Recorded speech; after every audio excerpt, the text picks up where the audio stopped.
I'm Mike. My wife, Lily, and I share a dream we want to achieve together. That dream is to own a guest house. It has been a common dream for us since we met. Lucky for me, you are also keen on having a guest house. I've always wanted to run one. Of course, it makes me so happy to strive towards the same dream as you, Mike. Lily is truly wonderful, and we started preparing for our guest house venture even before we got married. If we're serious about this, we need to start saving money from now, don't we? Yay, that's true. Let's start saving a bit from both of our salaries every month. We should also set up a savings account. That sounds great. I agree with that idea. Lily immediately agreed with my suggestion, and from the beginning of our relationship, we started saving diligently for our guest house. What kind of food should we serve once our guest house is up and running? I think ordinary dishes won't excite our guests, so how about we create something that has full of originality that we can offer? With that, we began to learn cooking. At first, we struggled to come up with anything satisfactory, and it was a process of trial and error. However, as we got the hang of it, brainstorming ideas for dishes became more enjoyable. Thus, we managed to get married while preparing to open our guest house. A little after our wedding, the opening of our guest house was drawing near. It's almost time for the opening. Yes, it is. Right. I'm thinking it might be good to bring in an advisor, just to make sure we can satisfy our guests once we open. An advisor. Jer. He's a good friend of mine and knows a lot about the hotel industry. That sounds good. I've been feeling like there might be room for improvement, so I think it's a good idea. Lily agreed, so I immediately contacted my friend, Alex. Alex was more than willing to discuss the guest house with us. Are these the exterior design and floor plans? Yes, they're still in the planning stage, and we haven't settled on a budget yet. I see. Alex came over right away and looked at the floor plans and conceptual photos of our guest house. What do you think? For a guest house of this size, the guest rooms might be a bit small. We should consider making them spacious but not too large, keeping them simple without being too plain. Is this an interior concept for the guest rooms? Yes. Based on what you've just said, we might need to rethink this part. Right. We should probably reconsider the guest room design once more. Alex's advice was precise and very informative. He pointed out things Lily and I hadn't noticed and highlighted areas where we hadn't paid enough attention. It made us realize that while it's important to create a comfortable working environment for us, we need to think more about the customers when operating the guest house. And so, Lily and I continued preparing for the guest house, and before we knew it, we were celebrating our 5th wedding anniversary. By the way, didn't you say you guys just celebrated your 5th anniversary? Yay, that's true. Having our regular one-on-one drinks with Alex, he suddenly asked such a question. Upon my confirmation, he smiled broadly.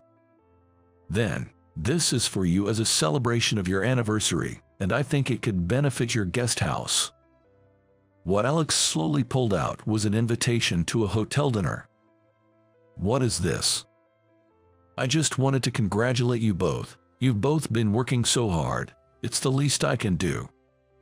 The name of the hotel written on the invitation was one of the top luxury hotels.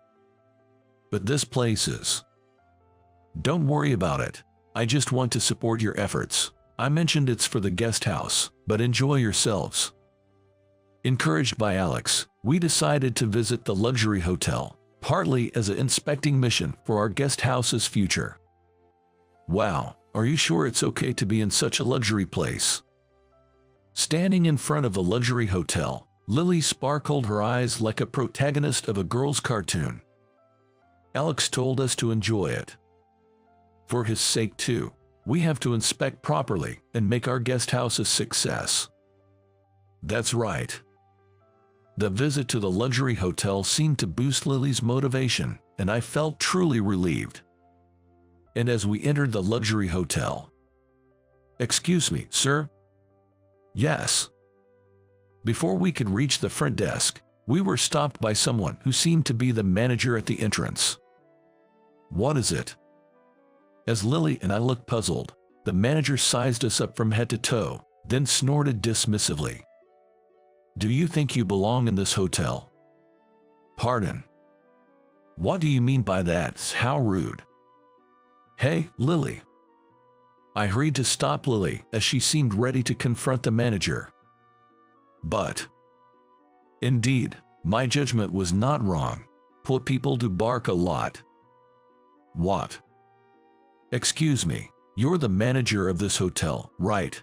Isn't that quite true to say? Even if you're not in a managerial position, don't you realize that's the lowest thing someone can say?"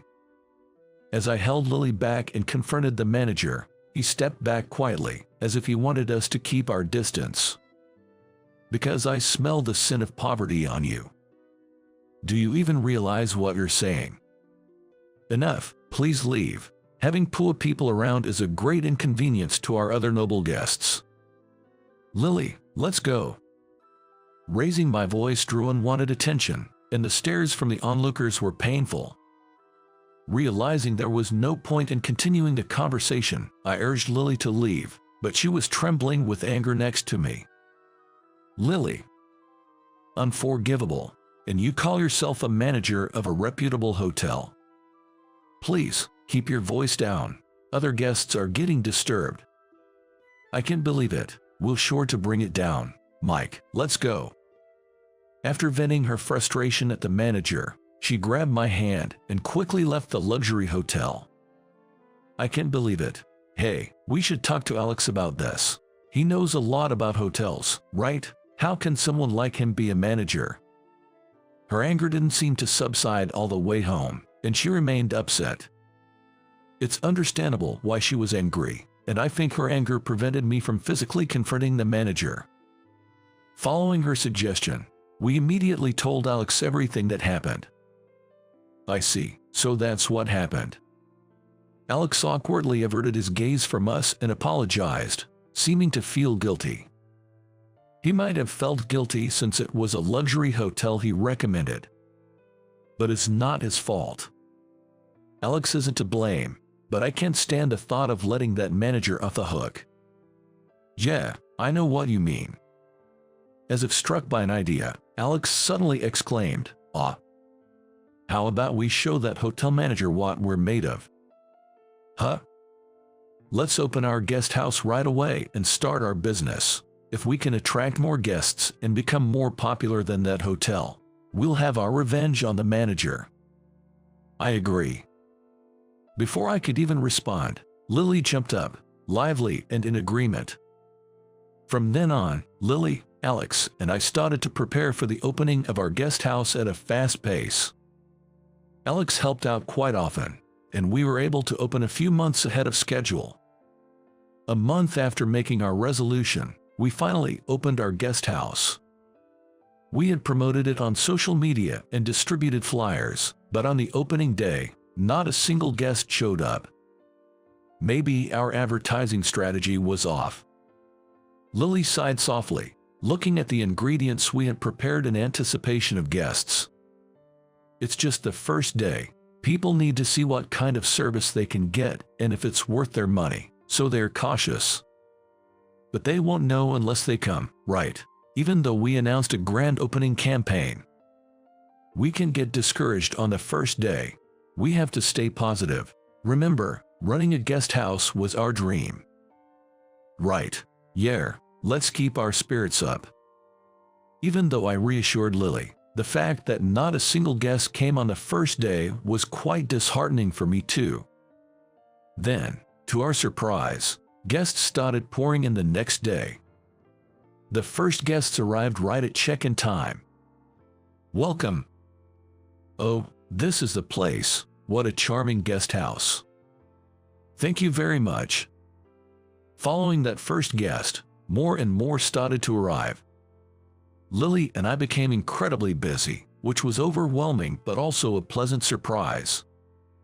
Even weeks after opening, the influx of guests didn't cease. "Welcome, we're glad you're here. This place has such a great atmosphere, really lovely." We're honored to hear that.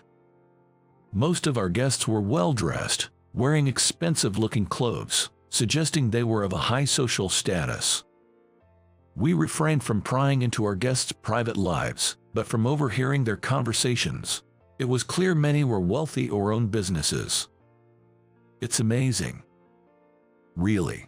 Maybe VIPs are spreading the word about our guest house. I wonder. I recalled a customer who came on the second day after we opened. Come to think of it, I believe he was wearing branded clothes. From that point on, our guest house continued to attract more guests and started to thrive.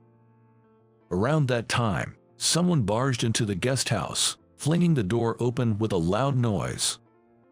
"Welcome." As I went to greet at the entrance, I found myself at a loss for words. The reason was that the person there was the hotel manager who had called us poor people. He seemed to have rushed over, judging by his heavy breathing. "You guys." Lily quickly joined me, and upon seeing the manager, she exclaimed, "Ah. So it was you poor people all along. What are you talking about? Why are you barging in like this? Our guests are flocking to your place. What did you do?" "Excuse me." Upon hearing the manager's explanation, it clicked for me. The guests who had been coming to our guest house lately were actually from that luxury hotel. "What are you here for?" "Lily, calm down." "But..." Hearing our argument, Alex then emerged from the back. Upon seeing Alex, the manager looked visibly embarrassed. "What's up with you? What are you doing here?"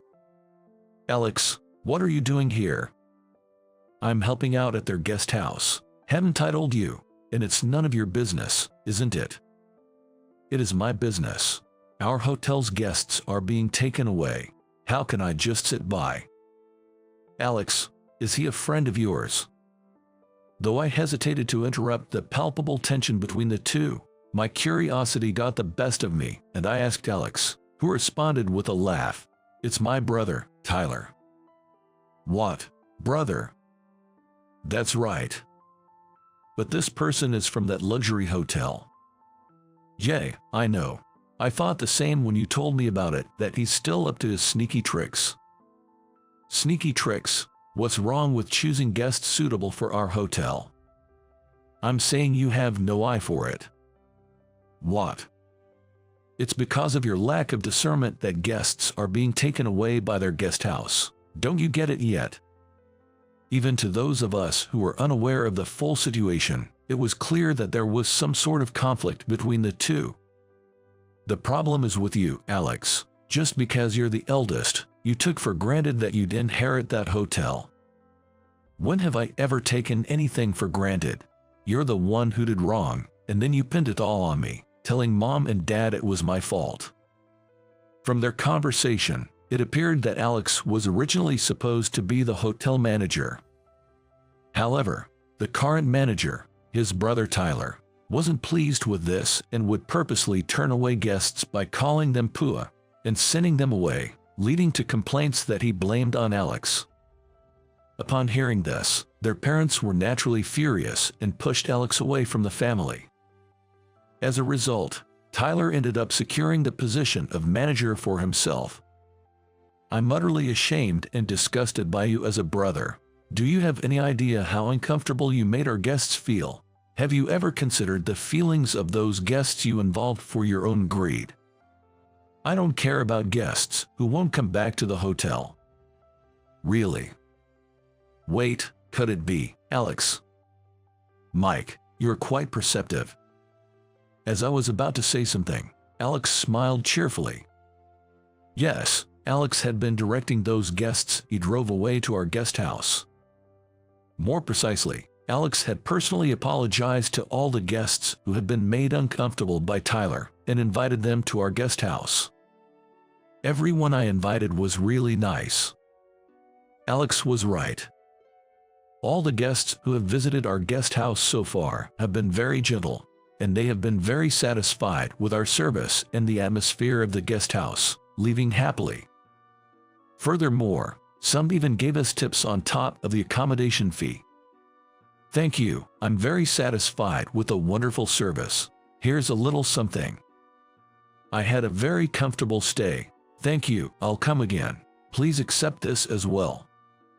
Recalling the kind and friendly guests, I was dumbfounded to think that Tyler had turned away such people, just like he did to us. You really have no eye for people, which is pitiful. Damn it, why is it always you? What did I do wrong? I did what I thought was right. What's wrong with acting for my own sake? You haven't learned your lesson at all. Well, that's enough talk. You tried to set me up, so it's only fair you receive this kind of treatment. Then, Alex took out his phone from his pocket and spoke to someone on the phone. Did you hear all that? Judging from his actions, he must have been connected the entire time. Who are you calling? Dad. On Alex's phone screen was the name Dad, and it was set to speaker mode. What, Dad? After his initial shock, Tyler's face drained of color. Hey, I heard everything. Dad, it's not what it seems. What do you mean it's not what it seems? You're disowned. Don't ever come back. Dad, please, don't do this. How am I supposed to live if I leave home? Despite Tyler's tearful pleas on the phone screen, his father seemed completely unresponsive to his cries, now that his misdeeds were laid bare. Well, that should do it. Thanks for listening, Dad. Good luck with running the hotel. Hey, Alex, don't you want to come back? The voice that had been stern with Tyler softened considerably when addressing Alex. Why would I? We need your help, Alex. We were wrong. Your mother feels the same way. Yes, Alex, I'm sorry we didn't believe in you. Please, would you consider coming back? No, I have a place where I belong now. Alex said that, then glanced at Lily and me. I realized that the special place Alex was talking about referred to this guest house we run together. And, after being treated like an outsider and not being trusted all this time, don't you think it's a bit too convenient to ask me back now? We are reflecting on that. Your father feels the same way. It doesn't matter how much you apologize, that's all. The conversation on the other end of the phone seemed to cut off as Alex ended the call unilaterally. Alex, are you sure about this? Yeah, I'm sure. I mean, I might have said I'm not coming back in the heat of the moment, but can I continue to help out with the guest house? Lily and I exchanged smiles at his words. Of course, you've always been a part of this from the very beginning. This place was built by the three of us. Thank you. From then on, the three of us joined forces to run the guest house. With Alex's extensive experience and knowledge from the hotel industry, our business continued to grow and flourish.